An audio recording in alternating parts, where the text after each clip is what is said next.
as the Division Youth Director. He likes to read crime, fiction, and novels. And he's also a passionate about cycling. Please join me in welcoming Toastmaster Tata Subramanian.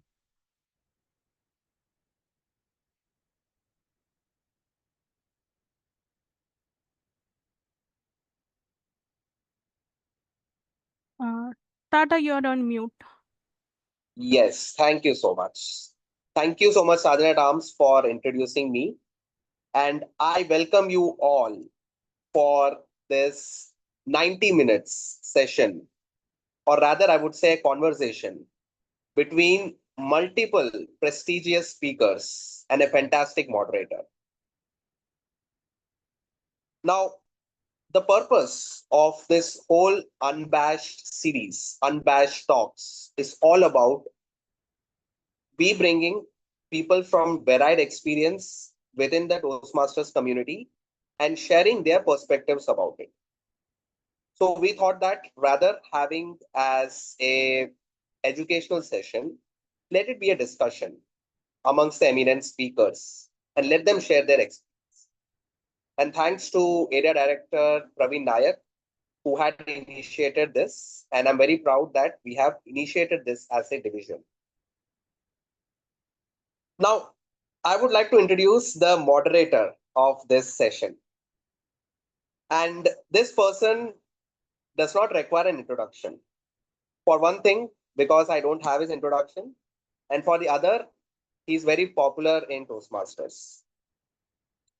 There are two people whom I really suspect that they are not humans. One is Elon Musk, and the other one is this person. I even suspect that it is his bot that is attending this meeting because this person is that efficient. So without further delay, let me introduce you to the moderator of this session, DTM Akshay Singh. Over to you, Akshay, and may the session begin. Thank you, Tata Subramaniam. In fact, you have the pleasure of the part of Akshay who is about to begin. A happy evening to each and every one of you. And thanks, Tata, for equating me to Elon Musk. Welcome, everyone, to the panel discussion. Well, before we begin, let's hear why we are. The impetus to drive all of us to be here and to compete for evaluation speech contest is something beyond words. It is a catalyst that pushes us towards our goals. And once we find that fire within us, we embrace and stay on the course through the challenges and triumphs. To be on the spotlight, be it this virtual rectangular box or be the stage in person. Today, we have three wonderful panelists who will share their thoughts, perspectives, mindsets, and insights, which will help us know more about the road that leads to mastering, how to share feedback, and much more important, why to take the first step towards any kind of contest. Today, it is more about focusing on the evaluation contest, but let's make a note of all the insights, perspectives shared. So I would encourage each and every one of you to take a notebook, a pen, and be ready to note down the insights. Now let's hear from our experts, or to say the ones who have been in the contesting for evaluation contest for a long time and have their fair share of experiences and learnings. Let me introduce first a communication skills catalyst, TEDx speaker and coach, founder of the ACE the Stage. She has captivated audiences at corporations, universities, NGOs, Eloquence Stage, which we all are very, very eager to be on, as well as our Toastmasters community. She has expertise on public speaking, helping countless individuals transform their communication skills. Her journey through public speaking and coaching will provide us invaluable perspective today. So let's put up a round of applause and welcome distinguished Toastmaster onto the virtual spotlight, Pinky Barus, as one of our panelists. Thank you, distinguished Toastmaster Akshay, for such wonderful, heartfelt introduction. Thank you, means a lot. Thank you. Thank you. A corporate professional, an entrepreneur with a decade long journey coaching corporates, having served in different contests, or you can say having served as a contestant in multiple different contests. He is someone who was once a fellow club member with whom I have learned, played multiple meeting roles, and seen him embrace the stage and grow. His passion for growth and learning continues to inspire those around him with sprinkles of humor whenever he's onto the stage. His approach to mastering communication and leadership will resonate with us today as he's actively pursuing all what he desired in his professional journey. Let's put up a round of applause and welcome none other than Amit Dudani, our second panelist for today. Thank you very much to DTM Akshay. I am really happy to be here and looking forward to the session. Thank you, Amit. Finally, a Toastmaster since 2018. He has embraced several leadership roles since then in District 124, consistently demonstrating his dedication to growth and development. He has over a decade worth of experience, or maybe more, working for a 158-year-old government organization. He has been mentoring Toastmasters across who become champions or district officers and much more. Let's welcome our third panelist, Rohan, distinguished Toastmaster Rohan Nag, with a round of applause. Thank you very much, DTM Akshay. Pleasure and an honor to be here. Thank you very much. All right. So I will pose the question to each one of you. You shall have 2 minutes to respond to the question. Audience members, you can make notes. If you have any question, you can put it into the chat. We will take it up later on. The very first question, let me ask to distinguished Toastmaster Pinky. Today, our entire segments or the entire panel discussion will be divided into 3 parts. The very first part is what value does evaluation contest adds to our journey as a Toastmaster? So the first question, Pinky, you have been a consistent evaluation contest finalist with wins at area as well as division level. What kept you returning to the stage again and again? And why do you think every Toastmaster should experience this journey at least once? All right. So it was last week of September 2017, when I went to a Toastmasters meeting as a guest. I loved it so much that the very next meeting I was a member. And guess what? That first meeting, that my first official meeting was an evaluation speech contest. And what evaluations! I thought, oh my god, the feedback is for speakers. But I'm learning so much. So the feedback is not only for the speaker, it is for each and everyone present there. This is what I wanted to do.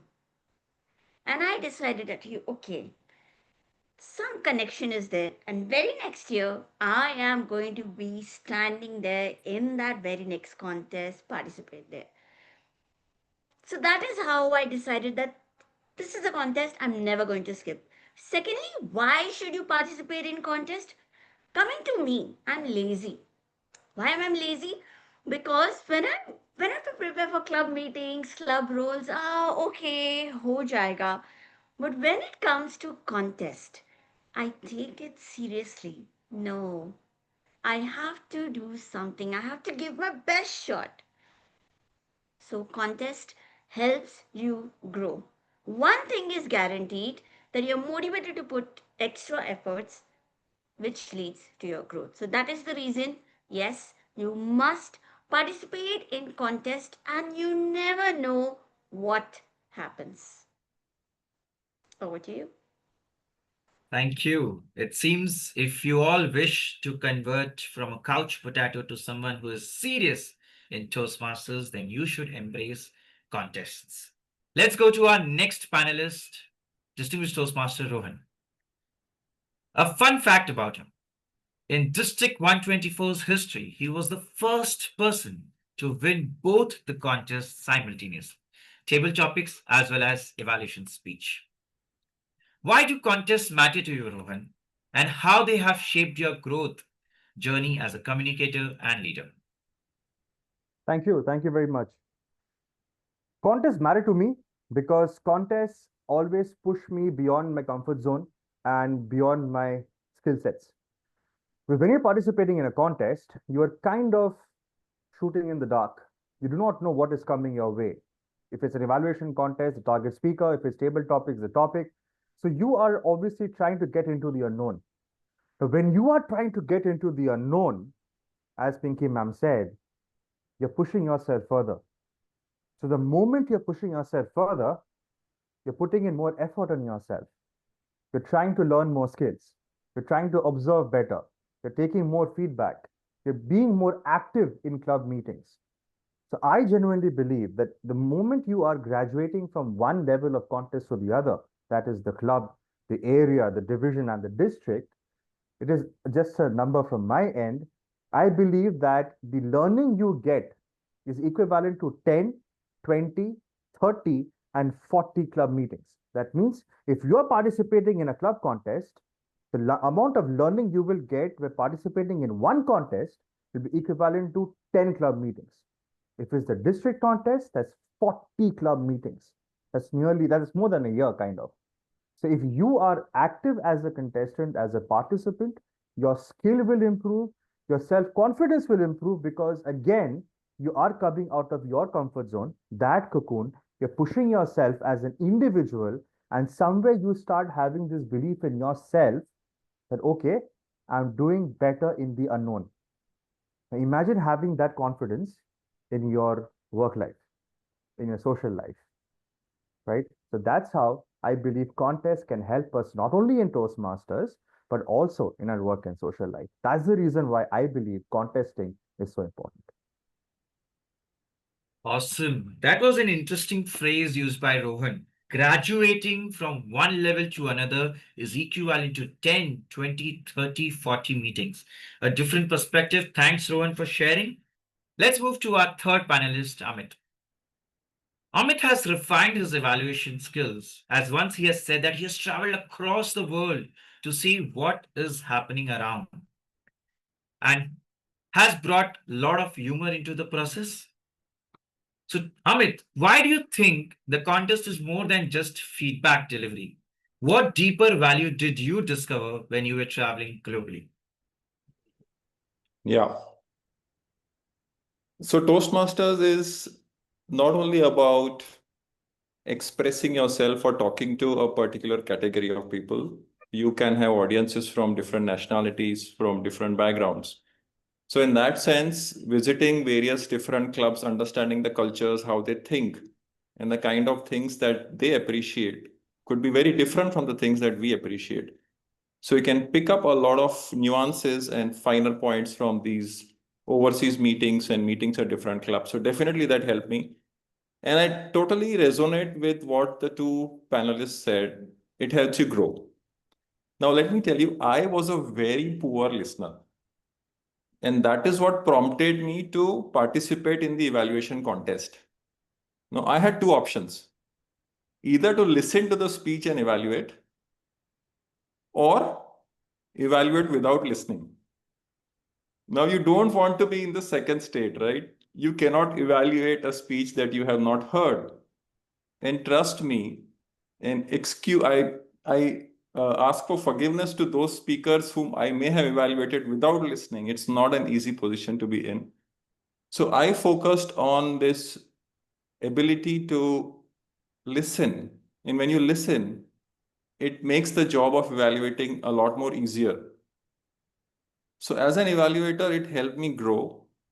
And once you start doing something, you know, you will then figure where you are able to get to. So I think this is one thing that I learned, and there are so many other things that you will discover as you embark on this journey of participating in contests. So this is one thing I would definitely endorse.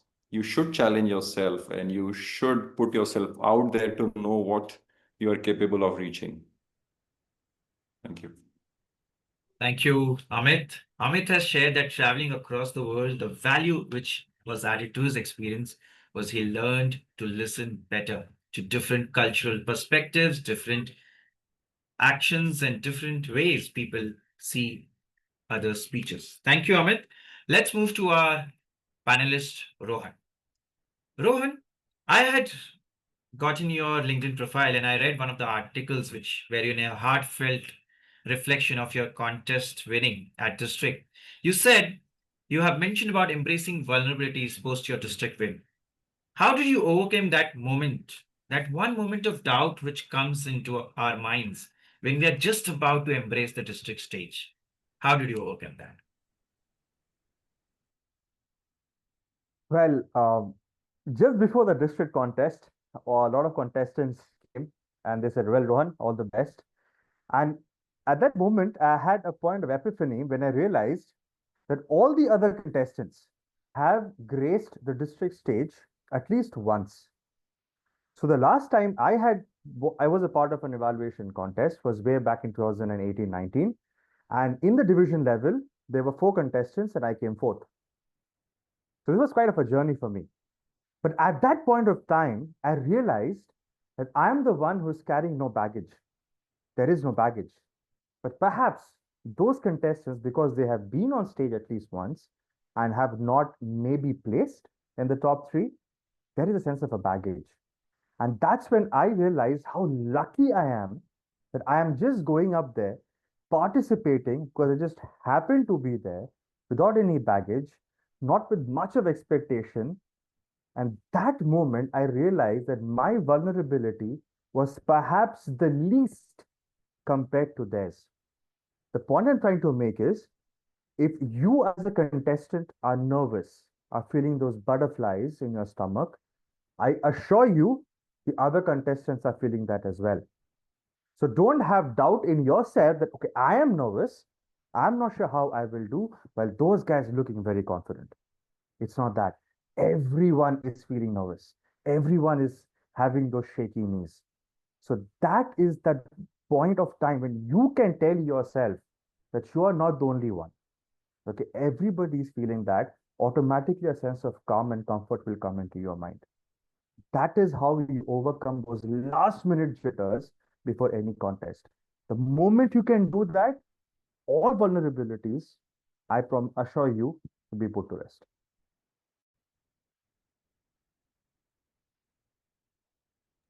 Thank you, Rohan. That was a brilliant perspective as how you can calm your nervousness, those fears, right? Which is present in everyone's mind. He has normalized that fear for all of us. If you're embracing the stage, everyone has those butterflies. So just embrace. And one thing which interestingly shared was about the baggage. Even if you're a first timer, you do not have the past experiences. Sometimes past experiences act as a learning, but sometimes it puts a lot of pressure that these are the expectations which I need to meet. So, wonderful point, Rohan. Let's move to Pinky. Pinky, you must have faced good competition at division. You have multiple times embraced the division stage. So, how did you handle those moments of setback when you were not able to proceed further, or those moments of near misses when people came to you and said that this was just missed? How did you manage over there? So 2018 was the first time I competed in speech evaluation contest. I won the club. I won the area. I was in shock as if I won a national beauty pageant. That is what I felt. And I was like, I am the best. That is the feeling I got. Attitude? What happened? Practice reduced. Then, after winning the area, I reached the division. Rohan said, four contestants? Same way, four contestants. Guess what happened? I came first from last. Now that made me humble. That made me realize that okay, I have to work more. Today, just before this, panel discussion. We were having a club meeting, charismatic speakers, and tabletop speaker Pooja said a beautiful thing where a son who lost his championship, but he told that, you know what, this was the best match because I gave my best. I know I couldn't have done better. That is the attitude we must have. The thinking, okay, I am going to give my best, I am going to enjoy the screen or the stage, and that is what helped me. Another thing which helped me, okay, maybe it's not the time yet, there are many more chances. So why not? Still a long way to go, and I will be there. So it's just attitude and being yourself. Akshay. Thank you, Pinky, for sharing that perspective that you give your best and do not worry about the outcome because there are a lot more chances in future or maybe in the present year itself. Who knows? There are multiple contests, multiple different opportunities. Thank you, Pinky. Let's hear from Amit. Amit, I have seen you giving a lot of educational sessions, and you must have come across this question that contestants who have done really well in club, whose evaluation was flawless, at times in further at area division, they feel a lot of pressure. How did you manage when you were in their similar shoes, the nervousness? What did you do that time? Yeah, I have a very interesting example that I can share with you. This was the first time that I ever participated in an evaluation contest, and I reached the district level. Uh, when I was in Ahmedabad for the districts in 23, I reached a day earlier. And from the hotel room, I walked to the venue just to get a sense and a feel of the surroundings, the views around, the sounds that are there in the vicinity, to familiarize myself with that. Now, there was one painting. As you exit the lift, there was one painting just opposite to the lift. And the moment I saw that painting, I felt nervous. Now, I thought to myself that tomorrow, when I actually walk to the contest and I see that painting, and it evokes the same emotion in me, which is nervousness, I'm already nervous about the contest. I'm going to falter. So what I did is I went towards that painting and I glanced at it for 1 or 2 minutes. I kept looking at it and I became familiar with it and I started becoming comfortable with it.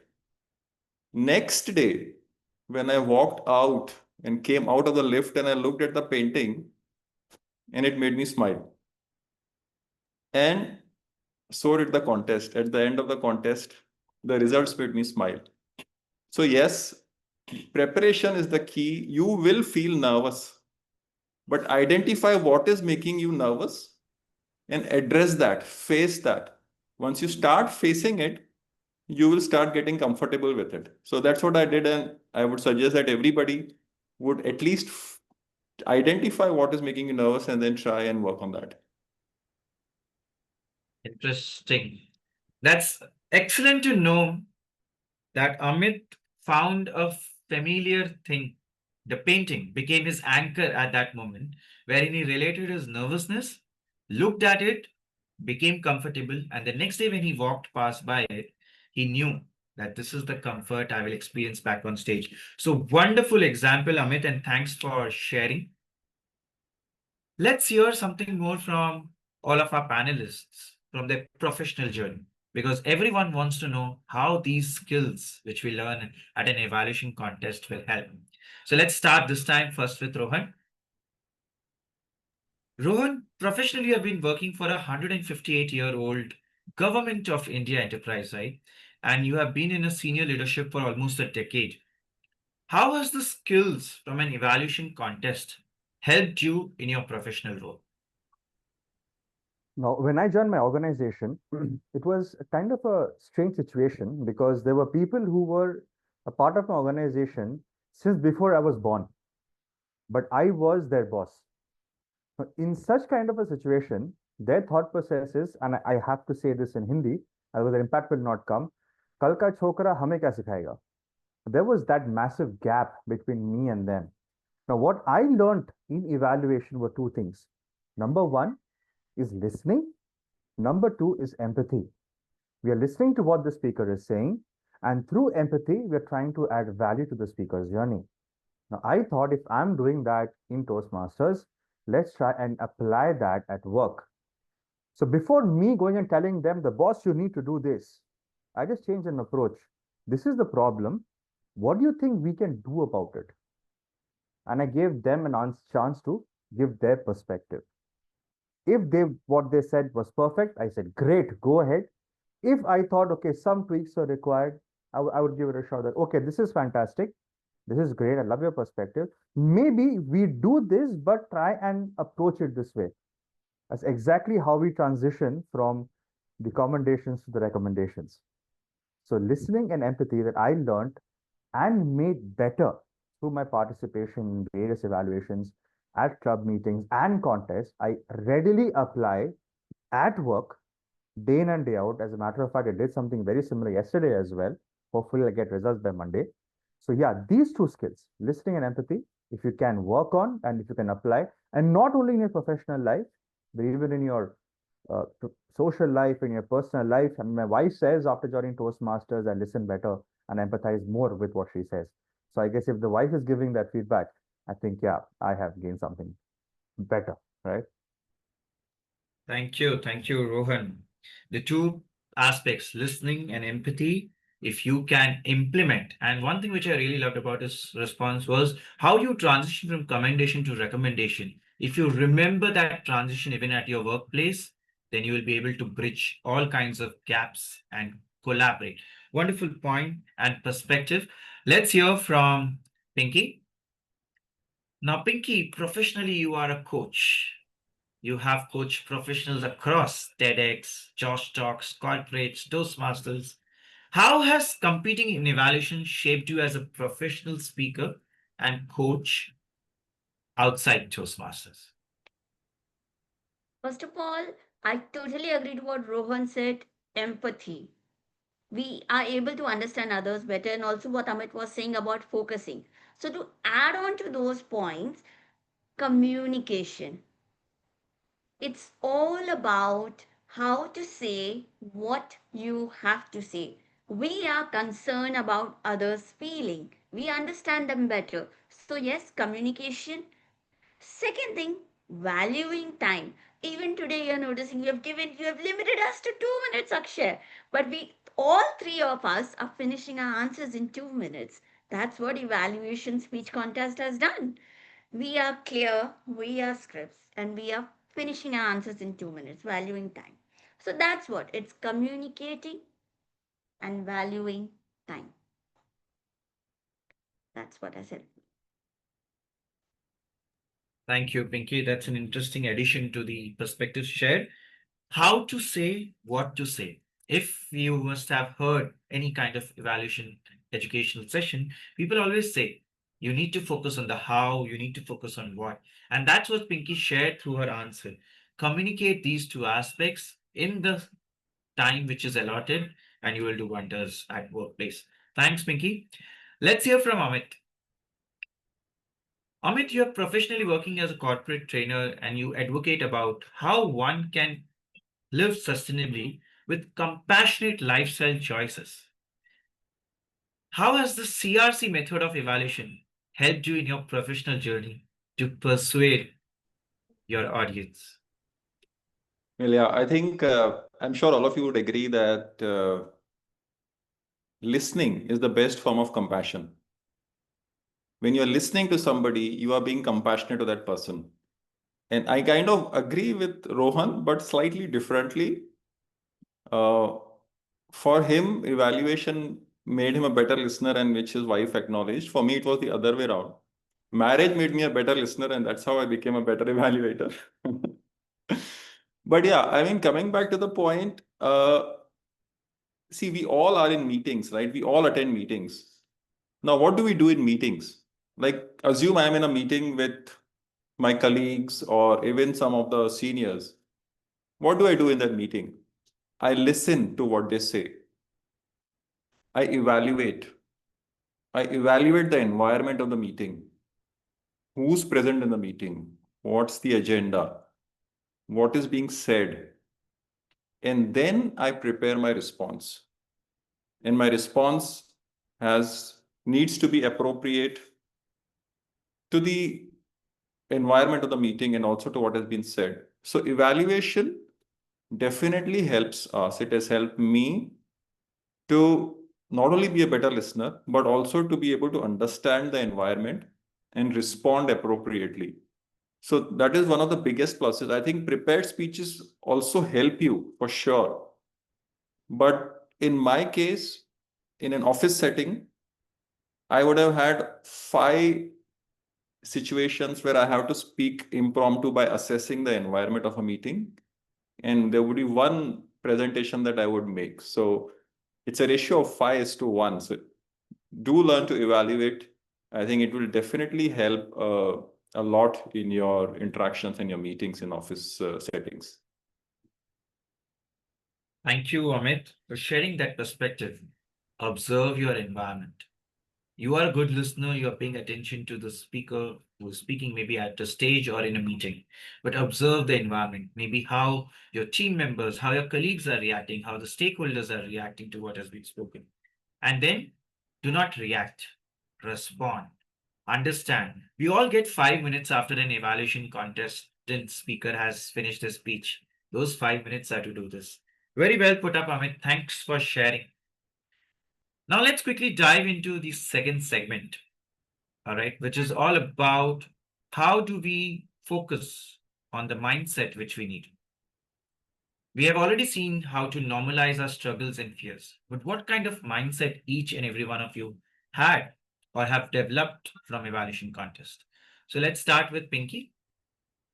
Contests demand a lot of resilience. So what was that mindset which you have developed despite the uncertainties which may have happened with you? First is, of course, the mindset, having the attitude of learning, that when we are participating, we are learning. Second thing which changed for me personally was attitude of winning. I remember when I initially participated in the contest, there was only one goal. Hey, I need to get that first place trophy. When I won the first runner up division in 2019, which is 6 years back, I was sad. I was not happy. But 2 years back, again, when I won the first runner up trophy, I was happy. So that changed. Focus shifted from what my competitor is doing or what others are doing. Focus shifted on what I can do. How can I make my evaluations better? How can I help the speaker better? So the focus changed to me.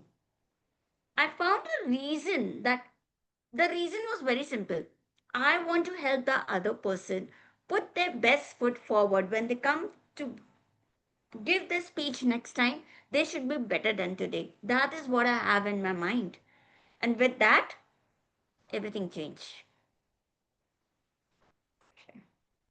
Thank you, Pinky. You mentioned about learning attitude. When you are learning, all of us, when we were in schools, we were learning. If you made a mistake, it's fine. So that attitude, if you have during contests, then it becomes easier. That helps you strengthen your mindset. Focus on self and ensure that you want to help. That were wonderfully put up over there. Let's hear from Rohan. Rohan, most of the time we hear, okay, from our mentees or from other contestants who do not get the podium finish, right? They say, I'm not ready. Or sometimes we hear from members whom we asked to contest for the first time and they say, I'm not ready. This thought crosses a lot of members. What mindset shift would you recommend for members who have never contested and are always having this thought that I am not ready? Uh, to them, I'll definitely tell them that I don't think any of us are ever ready. Because at the end of the day, an evaluation contest is a contest of the unknown. What the speaker will say, what the speech will be on. There is always some darkness that is there that is associated with this particular contest. There is some doubt, some level of repetition across all contestants. What I believe, this is my perspective, of course, why people think that they are not ready is because they want to give, in their terms, what I have heard from n number of people, the perfect evaluation. What is the definition of a perfect evaluation? That no one knows. Because perfection changes with the level of the speech. Perfection changes with the speaker. What can be a perfect evaluation for one target speaker may not work for another target speaker. Now, the point is, to them, I say, don't look for perfection. I absolutely agree with what Pinky ma'am said. Look to add value, and not just add value to the speaker, but add value to your own self. That's why I gave those numbers. Participating in one club level contest is equivalent to 10 club meetings. You reach the area, the amount of preparation you go through, that's 20 club meetings. And also you are attending your regular club meetings. So that is the manifold growth that you will get as a speaker when you're participating in a contest. So if you feel you are not ready, let me tell you, you are. Today, I am assuring you. Just don't look to go and deliver the perfect evaluation, because the perfect evaluation doesn't exist. Go and try to deliver the most effective evaluation, so that after the evaluation is done, the speaker comes back and says, "Thank you so much. What you said made my journey a little more better." So, not the perfect evaluation, the most effective evaluation. Awesome. Thank you, Rohan, for those few words. Value to the speaker, effective evaluations, and not the perfect evaluations. Even our Toastmasters educational program, they have this something, a session or a better speaker series, which says evaluate to motivate. In that document itself, they have highlighted that you give effective evaluations and you add value to speaker and self. Those points you have brought in back from your experiences and you have related, which helps us all ensure that all the members present here will not have that thought in their mind that I'm not ready. Let's hear from Amit. Amit, right since you joined the meeting, you were sprinkling humor with your statements, with your puns all across. And I believe humor is your strength because I've always heard that from you. How do you balance lightness and seriousness in an evaluations without undermining the credibility? Yeah. The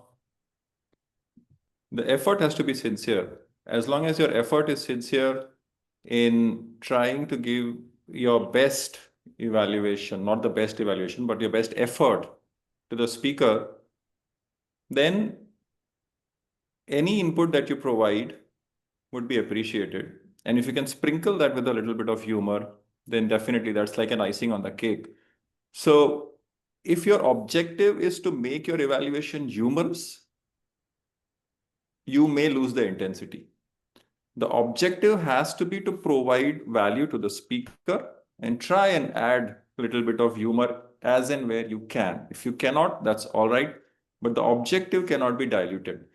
So the focus has to be clear that you will obviously not try to make your evaluation humorous. That should not be the objective. Objective has to be to give a sincere evaluation and try and sprinkle a little bit of humor into your evaluation. So that way you will sound sincere and your evaluation would be received well. Thank you, Amit. So one thing which I found common among the responses from our three panelists was ensure that you are adding value to the speaker, to self, and never give the perfect evaluation or the best. Give your sincere effort and the effective evaluation. So whenever we think, right, what is that mindset which we need to have? We need to always focus on the human perspective. Because as a human, we all look for benefit. We all look for value adding anything which we do. And when you share that value add, you are bringing that effectiveness, bringing that sincere effort and learning attitude to the table. So thanks to all our panelists for sharing these insights. Let's move to the third segment, which is all about some of us now they have already learned the why, the value add, what it brings to our professional journey, to our own learning journey, what kind of mindset we need to develop, how do we normalize our fears. Let's look at the preparation, the tips which you all can share from experiences. So I'll first start with Rohan. So, Rohan, for someone who is preparing for the very first contest, not just an evaluation contest, but very first, and this may be an evaluation contest, what's the first 30 minutes of preparation they should do on the day of contest? It's actually very simple, but a little difficult to do. Because when we are a contestant, our mind focuses on, oh, what are we going to do? How are we going to perform? What to say? What not to say? But in an evaluation contest, rather than thinking of what you are going to say, rather than thinking of what you are going to do on stage, train yourself, train your mind to observe what the speaker is doing on stage. Because the best part about the evaluation contest is it is an open book examination. The answer is right there in front of you. The answer is 5 to 7 minutes long. You just have to concise it within 2 to 3 minutes. So more than thinking of what you're going to do, how you're going to put across, I will just take this from where Amit sir left about the effort.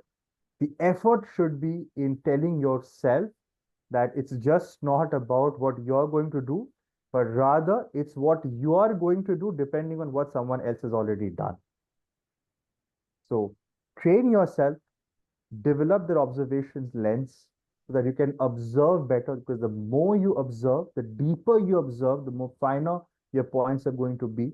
And that much more value adding your response as an evaluator is going to be towards the speaker, and that much more impressed those gorgeous and beautiful judges who are sitting there in the audience. As we always say, no, good evening, gorgeous judges and beautiful judges, just to get that extra point, are going to feel. So that's where I would request you to just change your perspective. It's not about what you are going to say, but about what the other person says, but how well you are able to observe. Spend the 30 minutes on that. Thank you, Rohan. That was an excellent thought put in. Do not set benchmarks for yourself. Do not think in your mind how will you perform, or do not evaluate yourself. Focus on the speaker. Focus on what will be your steps after you have heard the speaker. And I really love your references which you give to, say, graduation, open book exams. It gives a lot of college vibe coming back. So thanks for adding that flavor to our panel discussion. Let's hear from Amit. Amit, I have heard from members of my club where you used to give evaluation that Amit gives always engaging evaluation. It is something which I wake up and listen to. So, how can one practice to achieve that kind of engagement when they are trying to deliver an effective, sincere effort evaluation? Yeah, I think the key objective, one of the key objectives of evaluation is not only to uh, give your points of improvement, but also to deliver it in a way that it can remain with the speaker and the audience. So that puts little more onus on the evaluator to deliver it in a way that it can be remembered even after the evaluation is over. So I think metaphors is one of the very good ways of delivering your evaluation. So I'll tell you one or two of my favorite ones. Like, and this comes with practice.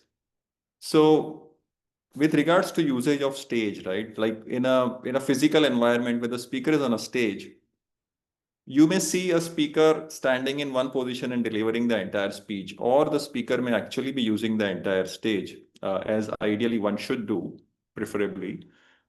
So how do you say that creatively? So if the speech is taking place, say, in Mumbai or in Ahmedabad, okay, the way you can put it is that you have one of the most expensive real estates at your disposal right now as a speaker, right? You're standing on a stage which is one of the most expensive real estates that you are in charge of. Why don't you make use of that real estate and own that real estate? So just by putting this word real estate instead of saying that, you use the stage better, you have delivered your evaluation in a way which hopefully can be remembered better. Similarly, you can use a lot of other metaphors which hopefully can stick. So one metaphor in one of the evaluation contests that I used was the speaker actually defined the problem, but didn't give the solution. So the way I was able to narrate is that you dug a hole in my ship, but you did not tell me how to rectify it. So in that way, you can use these metaphors. And I think I'm the first one who's reached beyond the allotted time, but I guess I have 30 seconds of grace, so I'm going to make full use of that. Thank you, Amit. It seems that you need to come back to Toastmasters so that you can be effective on time. But yes, you remembered the 30-second period, Grace. And one thing which I really loved about his perspective was give the points of improvement such that it is remembered, not by just the speaker, but by audience. And that is a skill which we can develop with practice using metaphors, because we all tend to remember metaphors.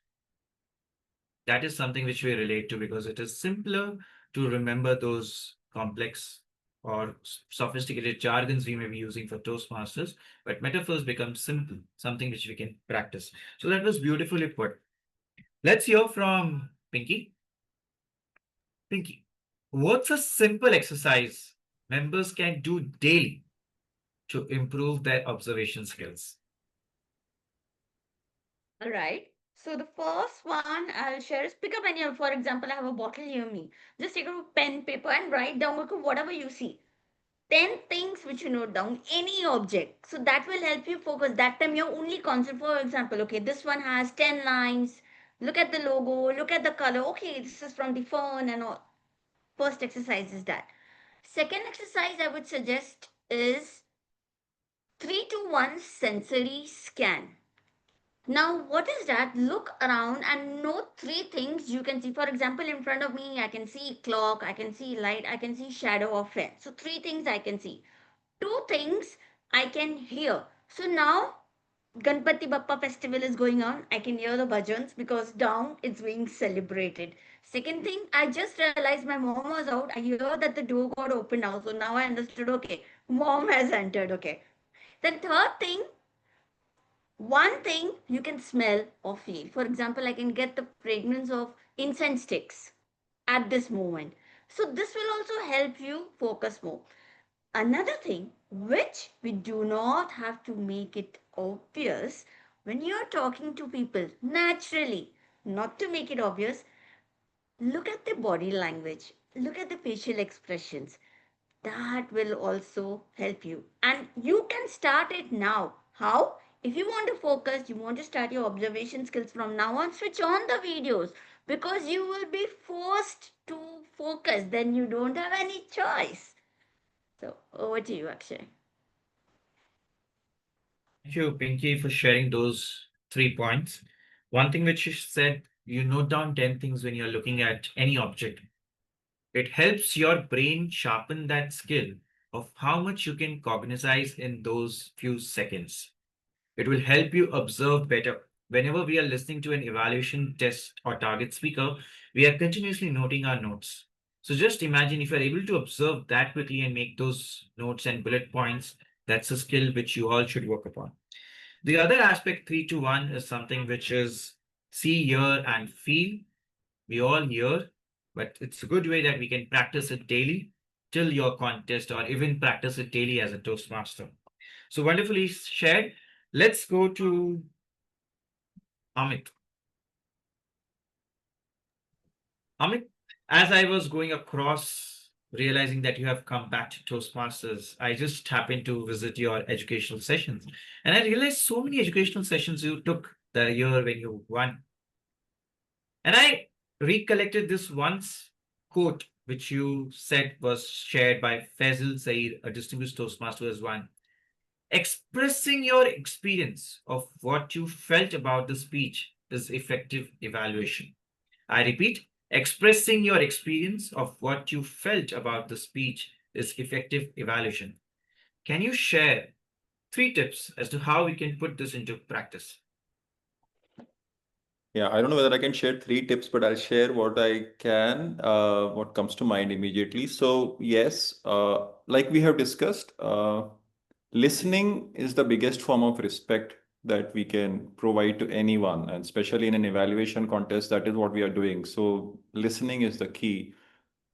And when you actually listen to a speaker, when you really truly listen to a speaker with full concentration, you will let the words of that speaker touch you.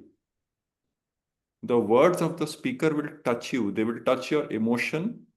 They will touch your heart. But if you are just listening to observe body language and voice modulation, you may miss out on the listening part, the emotion part of the speech.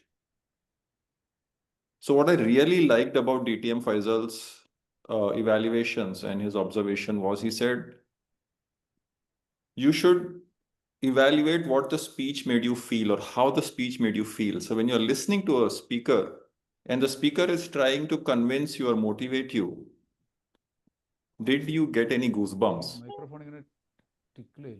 If you got the goosebumps, then hand movement is not that important because his objective was to motivate you and the speaker motivated you.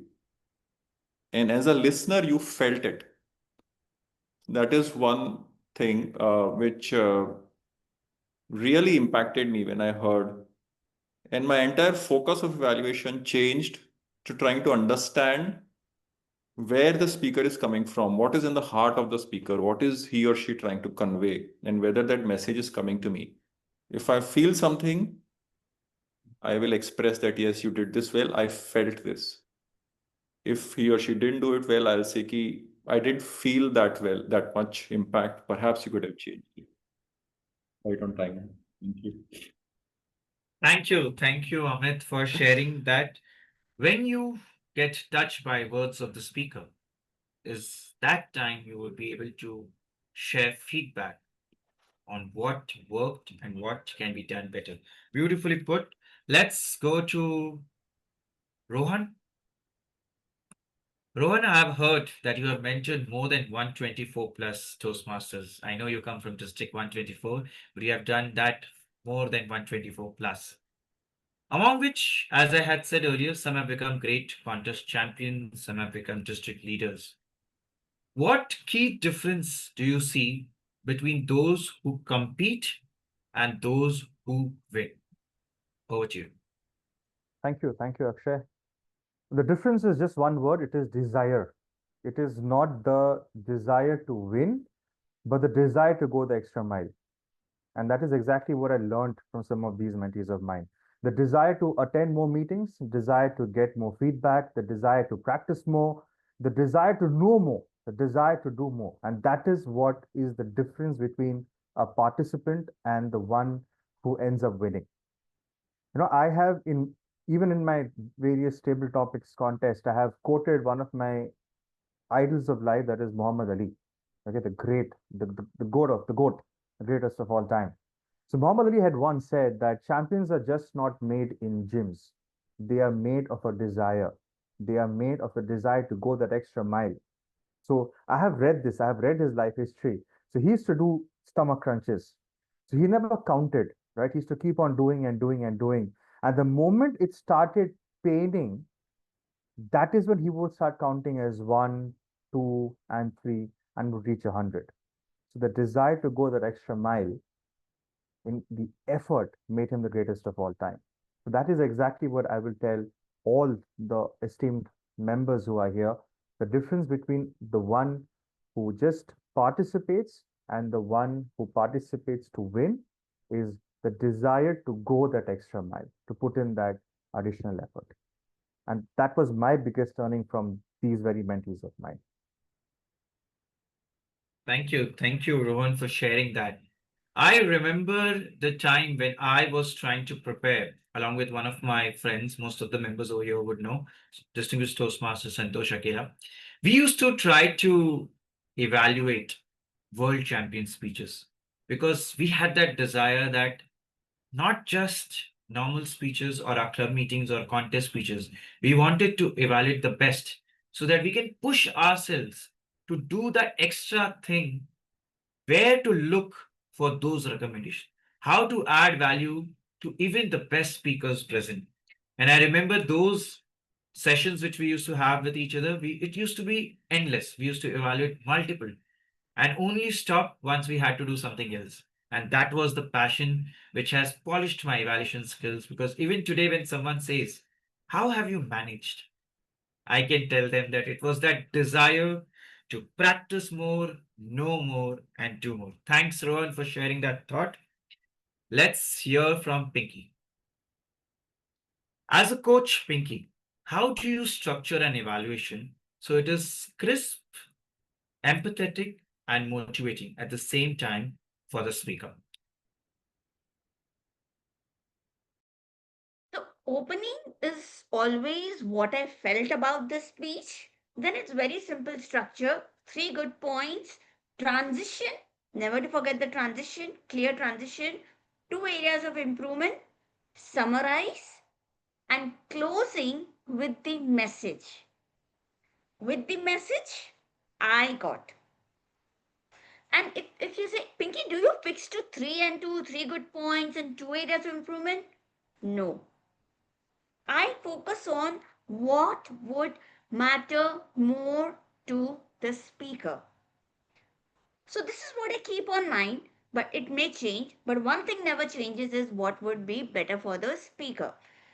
And of course, empathetic, which I have already spoken, and another thing which I do when I'm speaking about good points, it always active voice. Oh, you did this wonderful, you did this awesome. And then I'm coming to area of improvement, I change it to passive voice. This could have been done this way. So this does not hit direct and the speaker gets the point. This is my way of showing bit of empathy. So that's what I do. That's how I do it. Thank you. Thank you, Pinky, for sharing that as to focus on what you feel is relevant to the speaker. And I believe, as Pinky is a coach, right, we always tend to hear, and we must have heard, what is the difference between a mentor and a coach? I believe mentor is someone who shares all with you. They will let you know all that you can work upon. But the coach, they'll focus on that one aspect which you need to work upon. And I believe Pinky, being a coach, she brings her experience, and that's how she structures it. And she beautifully said, focus on what is needed now and keep it crisp because you have limited time. Very well done. Thanks for all the panelists, Rohan, Amit, and Pinky, for sharing your thoughts, answering to different responses and different questions, which were divided across three perspectives: the value add, the contestant mindset, and the process and tips. Well, I would love our audience to start thinking, look through your notes, summarize in your mind, figure out that one thing which you would like to ask, and let's put it in the chat. We have around 8 minutes as per the agenda before we begin the Q&A segment with our audience. For this 8 minutes, let's have some fun. So as we are on panel, there is going to be a rapid fire. You have to be quick. So who would like to go first among our three panelists? All of them are smiling. All right, Amit has volunteered. It seems he's coming back to Toastmasters, so that hesitance to be the first one is not there. All right, Amit, I shall be quick. I can't guarantee you that I'll be quick. All right, so I have to put the clock 2 minutes. Okay. Evaluation in one word. Empathy. Humor or empathy? What's harder to add in evaluation? Humor. One club that left a lasting impact when you were traveling across the globe. My own club, home club, Goregaon Speakers Community. Thank you. Delighted that brought a smile. A contest moment you shall never forget. The area level contest where I thought that I have not done well, but fortunately, I went through the area level, and the rest is history. All right. One tip to make an evaluation unforgettable, something which you have not yet shared. Don't make it too bad. It will definitely be unforgettable. Thank you, Amit. It seems you have utilized your 1 minute. There is still 1 minute left. It compensates for all the other time when the sound came. All right, let's see who would be the next. Pinky, Rohan, who would like to go? All right, both of them are agreed. So let's go ahead with Pinky. Okay. One word that describes your first evaluation contest. Surprising, because I never thought I would win. Runner up or winner, which has taught you more? Runner up. One mistake evaluators should avoid at all costs. Going prepared. Okay. What I mean is that go blank to listen, but having prepared notes and going, it's not going to help the speaker, is what I mean. Contest stage or training stage, which excites you more? Training stage. This was a Your tough one, one. yes, your one-line mantra for every new contestant. Be yourself. You are the Thank best. you. Be yourself. Thank you, Pinky. Let's go to our next panelist, Rohan. Contest champion or mentor, which role has been more fulfilling? Mentor, One quality that separates those who contest and those who do not. the desire, Vulnerability on stage, if shown by a speaker or a contestant, do you think it's a strength or weakness? it's a strength if the speaker takes it in a positive way. It's a weakness if they take it in a negative way. The shortest advice you have given to your mentee that changed their contest journey. Have a blast. Your one word takeaway from being a dual champion. Fulfilling. Thank you. Let's have a round of applause for our all the panelists. They have seemed to utilize their time effectively. We have 4 minutes. I would urge all of us to dive into the audience Q&A. So I want all the audience members to raise your hand and ask your question. If you wish, you can let your question follow by whom you would like to answer. Once someone has answered from a panelist, I would request the next question to be for the other panelists so that everyone gets their chance to share and we get diverse perspectives. So I see the first hand, which is raised by Yugendil. Over to you. Thanks for the great inputs, everyone. Amit and Pinky and Rohan. My question is that how many times I go onto the stage? I always feel nervous. I don't know whether it's my fault or it's a common thing. I think Rohan mentioned he won the 2 times. I mean, at the same time, he won the two things, and Amit and Pinky. So you do feel the same when you went to the stage multiple times, not a single time. So what is your inputs?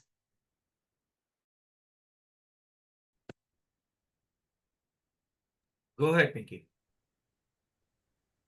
I still feel nervous. Okay, I have a question for you. Do you have friend? Yes, Yes, you have friend. Do you have best friend? yes, Are you scared? Are you nervous when you talk to him or her? no, No, right? That is the mentality I have developed that whenever I am on stage, everyone present is my friend. First thing, I don't need to remind myself also of it. Second thing, what I have done, I love to wear blazers. That makes me feel confident. So that is my comfort zone. I found my comfort. Second thing, what I do whenever I'm going on stage as a trainer or as a speaker, I have to speak for 45 minutes, sometimes for hours, sometimes for 2 hours. Blazers have pocket. Now in that I have a note which just has the flow. I may not use it also, but it just gives me a feeling, okay, I have something to look after. If I fumble, something is there. Same way in evaluation, think that the sheet, when you go for evaluation, you have that sheet to look in case you fumble. So that is your comfort. Find your comfort. That's what I would say. Everyone listening to you is your friend. I have found my comfort. You have to find yours. Thank you. Thank you, Pinky, and thank you, Gilda, for that question. Well, I believe every one of us wants that one anchor thing when we are on stage or we are nervous, so that we can always hold on to it and get back our calm. For Amit, it was that painting in Ahmedabad. For Pinky, it is that one flow. I would love to know for Rohan what it is. I am not kidding about this. I'm not joking about this. I'm very serious. Every contest generally is a kind of a conference. Conference has food. My comfort is the food. I am not kidding you. So I know that doesn't matter what happens on stage, there is good food waiting. So that is something I look towards to keep away that nervousness. And I'm not kidding to you about this, huh? Just, I mean, very serious. So food is really important. Even I am a foodie and I love the food after contests, conferences. Let's hear from Naushad. I see next on my screen. Over to you, Naushad.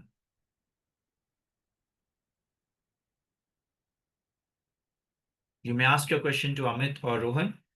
Yeah. Am I audible? Yes, you are audible and visible. Yeah. Great session, very insightful learnings. Thank you, all the panelists. My question is to Amit. Uh, you spoke about the content over delivery because I understand both are equally important for evaluation purpose, but I understand that you stress more on the content part, the one which touches your heart. So could you elaborate whether delivery should be given the same respect or we should have preference for content? Yeah, okay. Yeah, I agree with you, Noshad. Both are equally important. As long as the message that the speaker is trying to convey has come across to you well. Now, for example, um, like my favorite food, for example, is simple dal and rice. Okay, dal chawal. Mhm. Now, if somebody adds a lot of spice to it, I may like it, I may not like it. Okay, I may just like plain dal chawal also. So if the dal chawal is made so well that it doesn't need a sprinkle of any spice, then a simple dal chawal is also good. Similarly, when you are listening to a speech or somebody is delivering a speech, if the person is able to deliver a speech without the additional things that are needed, like it could be hand movements, etc., is able to do it and it looks natural, then even that is okay. We do all this to enhance the quality of our speech. And if it is doing that, definitely go ahead and do it. Now, for example, using the stage. Now, if you don't use the stage, it doesn't look natural. So using the stage is important for sure. The point I'm trying to make is that bottom line is, let us not forget what is the objective. Objective is to convey a message. How do we convey it? We convey it with emotion, we convey it with action. That is our choice. If we are able to convey it with emotion, action may be less important. I won't say it's not important, it may be less important. So find your way of how you can convey a message. If using hand movements is not your strength, it may not look natural, then don't do it or do it less. Focus on your strength. So both are important, but identify your strength and work on that. Okay. Thanks, Amit. Thank you, Amit. Yes, it is true. Everyone loves their spices in their own quantity. Someone loves to add a lot of sugar to a dish, someone loves to add a lot of salt. You need to figure out which kind of delivery works best for that speaker's that day's speech and accordingly share recommendation or the commendation. All right, thank you, Nashad. Let's go ahead. Next, I see on screen Rahul. Rahul, over to you. Thank you, DTM Akshay.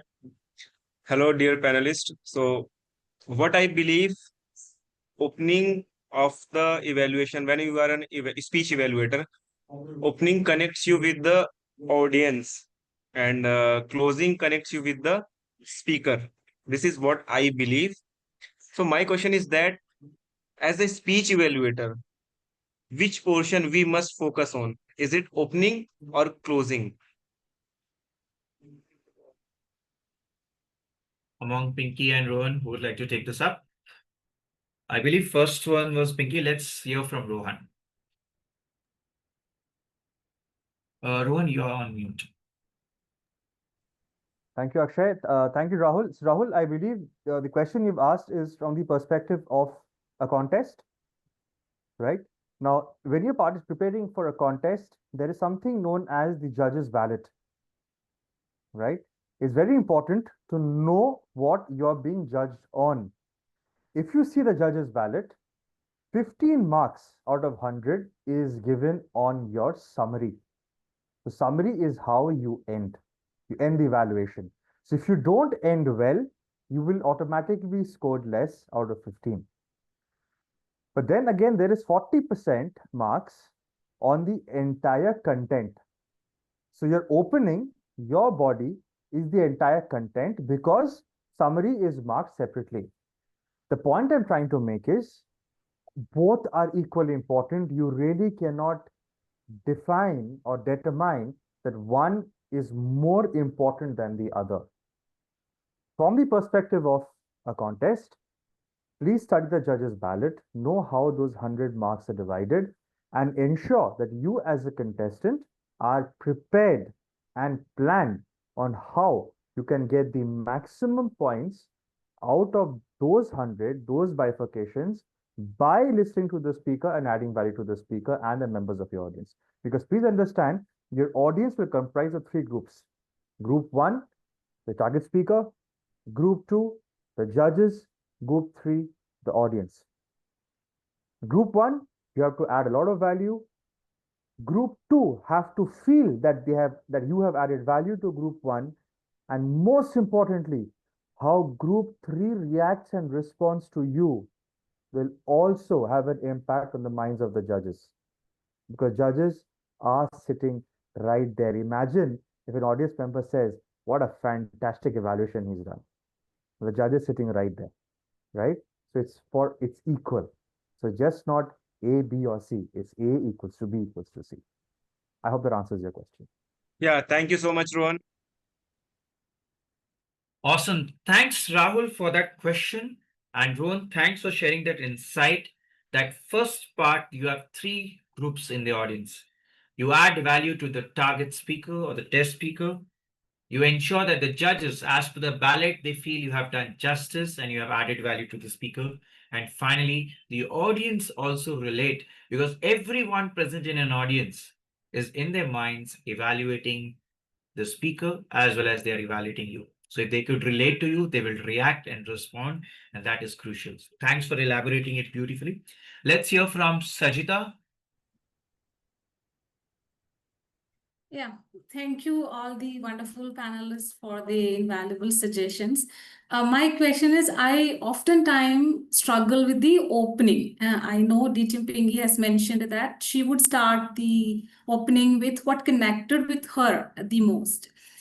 Is there any other technique that even Amit or Rohan would try out, or is there anything else that we can try out for opening the evaluation speech? Thanks, Sajita, for the question. Since this would be the last question, I would urge all three of you to take your time, 2 minutes you have each. You can respond to this. Let's begin with Pinky. All right. So just to let you all know, Sajita and we are from the same club and we evaluate together most of the times and we have done this. So yes, of course, it's always how I feel that is what I do. But opening it would be the idea should be if our opening is weak, audience, how much ever good our body is or conclusion is, audience would not listen. So first thing is how you feel. Second thing is it hooking. Is it the hook which audience will? So what I do, we of course I divide the page. Evaluate. We get 5 minutes for that. During the 5 minutes break, we have to look at the points, good points, area of improvement. I have another section also which has the opening and the closing. So when I write the opening, I see is it connecting? Will not only the speaker, will the audience also connect? Then I go for it. So in short, I just go whatever my heart says. It can be a question. Quotes I avoid. Why? Because audience may have heard it. Secondly, I avoid because my memory sometimes fails to help me with it. But yes, it can be a question and it can be my feeling, what I felt. A question to the audience. That's what I would say. And I'd request Rohan and Amit to add. All right, let's hear from Rohan. Thank you, Pinky ma'am. Thank you, Sajita, for this fantastic question. Why don't you try something if you want to really have a different opening every time you evaluate? Why don't you start off with the opening with which the speaker started? Can work. Or maybe, I'm so sorry, your opening can be the message of the speaker, how the speaker ended. So every time when you are evaluating, you have a different opening, right? Your opening is coming from that 5 to 7 minute open book that you have. So you don't have to worry about it. All you need to worry is how you paraphrase it in your own way and you deliver it. So if you don't have to worry about it because the answer is right there, you just have to concise it in your own style. That's it. That's what I do. Amit sir. Uh, Control C and Control V to what both the panelists said. No, but okay. See, I'll tell you, you can definitely pick something from the speech. Now, there are various aspects to a speech, right? Like, for example, the speaker uh, had a very good structure in the speech, right? Speaker had a very good opening, very impactful opening, then transitioned into the middle part of the speech and then ended very well. Okay. So, how do you start your evaluation? You can, like, again, you can try and add a bit of humor or something like that. So, for example, you can say that, oh, okay, I think so and so speaker must be an engineer. He or she, whoever the speaker is, laid such a wonderful foundation with the opening and then built on that foundation and then concluded with, the other aspects of the building. So, if you find a particular aspect interesting, in this case, if the structure of the speech was interesting, you pick from that and say, oh, wow, I'm sure this speaker is an engineer. So you are making a different and a unique kind of a start. At the same time, you're complementing the structure that the speaker used, and then you can go on and elaborate on that. So I would agree that you try and pick something from the speech and present it in your own interesting way. Hopefully, in a contest, you will not be the first contestant because you will get the least amount of time.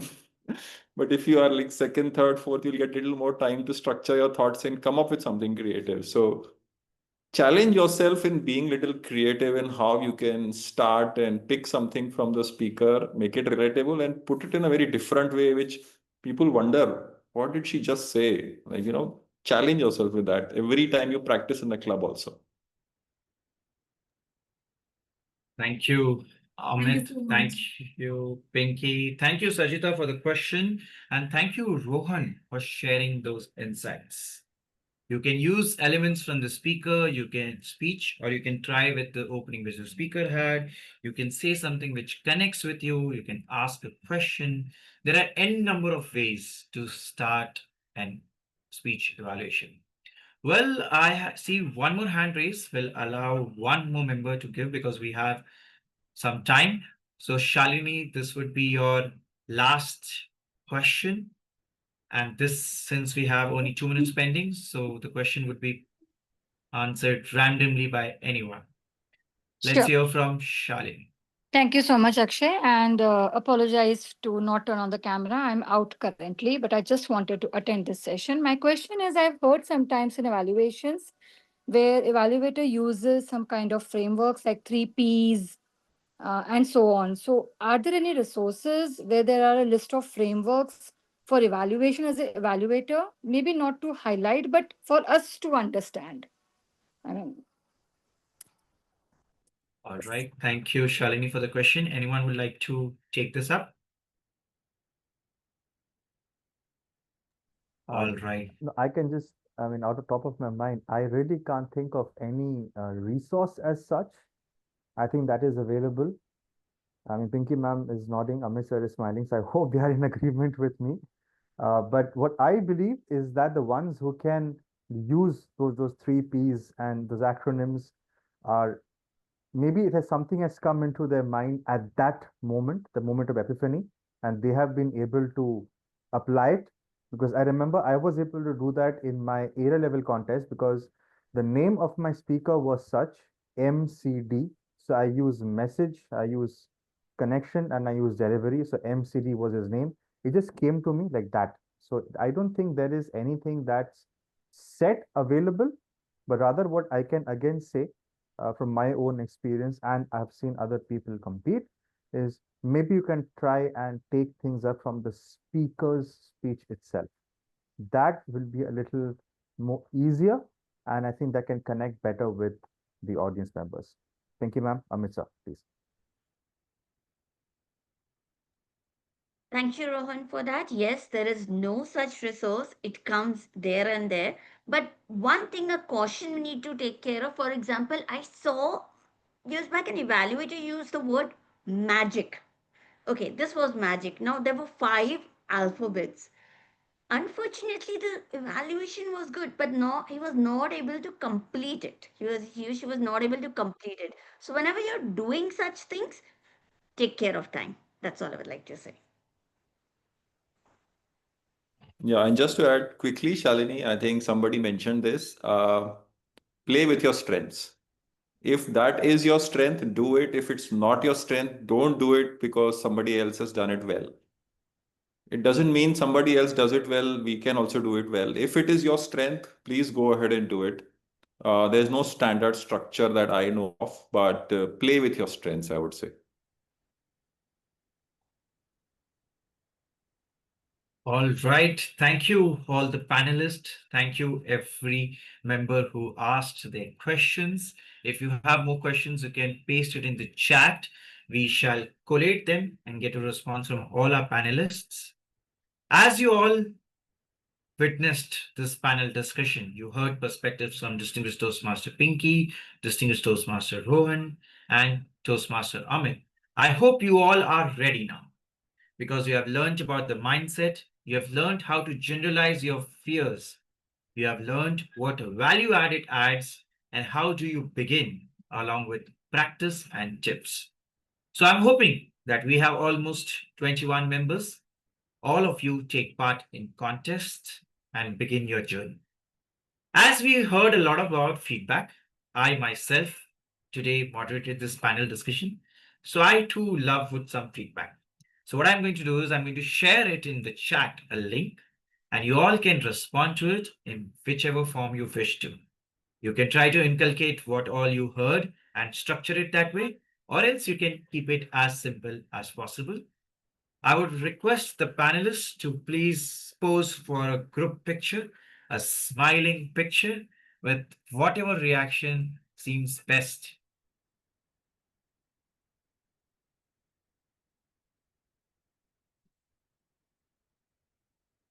Thank you. Let's have a round of applause for all of our 3 panelists.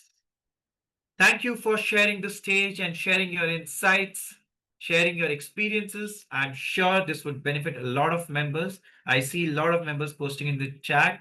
So definitely it was helpful. With this, I would like to now hand the stage back to our host. Tata, are you present in the meeting? Akshay, Tata is facing some technical difficulties, All right. unfortunately. No So, worries. Let's hand it over to Praveen. Over to you. thank you very much, distinguished Toastmaster Akshay, for conducting that panel discussion so smoothly and so seamlessly. It was fantastic. The amount of questions that you came up with, that was really worthwhile. Uh, I can understand if the panelists would say that you really put them in seat, but for us as audience member, it was definitely worth our time and it was quite enjoyable. And to the panelists again for the emptied time, thank you very much for agreeing to be part of this. It was such a huge pleasure listening to some of the stalwarts of the evaluation contest, and people who have been there, done that. It was definitely worthwhile sitting and listening to your insights. I'll definitely be taking that back, and whenever I'm evaluating at club level or providing evaluation to any of my colleagues, I'll definitely be keeping that in mind in Toastmasters or in professional, any which ways. Before I end the meeting, I have just 1 minute to conclude. I would like to provide you with certificate of appreciation for being over here. It's a small token of appreciation from our end. Right. The Sergeant at Arm is sharing the screen. Is my screen visible? Yes, it is. Yes, it is. May I please request the Zoom Master and the Sergeant at Arms to spotlight Distinguished Toastmaster Rohan Nag as well? 1 minute. Sure. Yeah, he's spotlighted. No, don't think he is. See?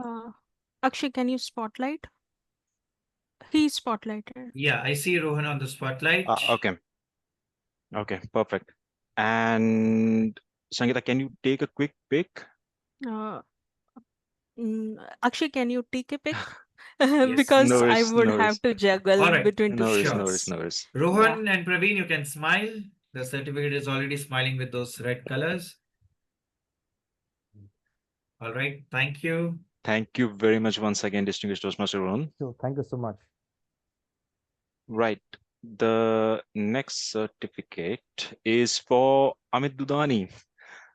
Amit, I hope after this particular panel discussion, the small, for the lack of better English, but a small chingari that has been ignited, I hope that you rejoin Toastmasters.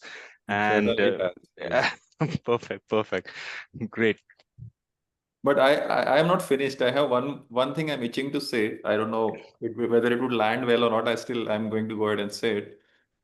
Especially for people who are, still undecided about participating in contests or not. One thing that really inspired me was that movie 83. I'm sure a lot of you have seen the movie 83, right? Yeah. Indian cricket team had never won a match against any nation, but they participated in the World Cup of 83 and see what happened. Right. Don't underestimate yourselves. Go ahead and participate. You don't know what you may be capable of. True. And the words of wisdom keep on flowing. Thank you very much, Amit, for those last words. Right. Actually, I believe that the photo has been taken. Yes, the picture is captured. Thank you very much. And third panelist, Distinguished Toastmaster Pinky.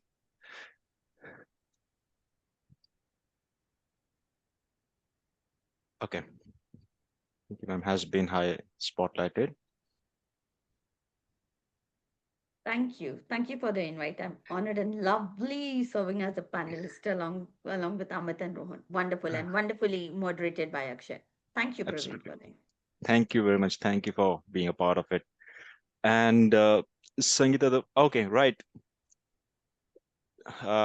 Distinguished Toastmaster Akshay, thank you once again for taking the efforts to putting down those questions. I know it is not, you made it look easy, but it is not. I know it because I know that you had a couple of other commitments throughout the day, fulfilling them and also being part of moderate of this particular panel discussion, prepping those questions, going through the different materials of each and every panelist so that you are able to come up with the apt questions.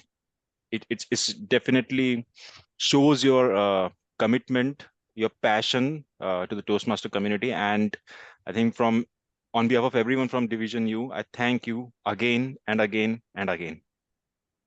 Thanks a lot, Praveen. Thanks for being there. Thanks to Sangeeta, Praveen, and Tata for managing in the background, ensuring that it is well managed. And thanks everyone for joining. It was a fun and learning experience for me as well. Right. Thank you.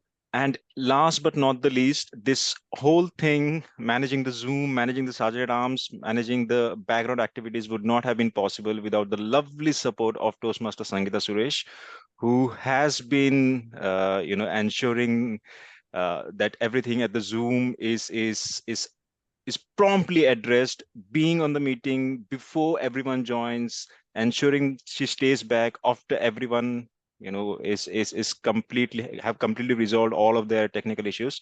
Thank you very much, Toastmaster Sangeeta Suresh. You have been absolutely a gem for taking up this particular role. Thank you, Toastmaster Praveen, for giving me this opportunity. Thank you. Okay, all right. Thank you all. And with this, I would officially conclude the meeting, and we'll still keep the Zoom meeting open if in case anyone wants to have. Yeah, group photo. Right, group photo. Thank you. All right, everyone can come on cameras. We'll capture pictures in multiple different ways.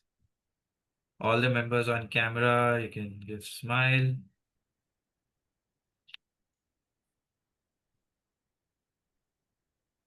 You can share a reaction as well.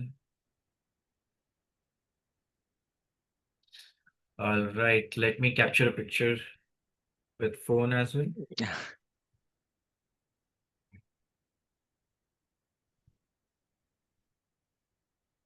All right, done. Thanks, everyone. Thank you.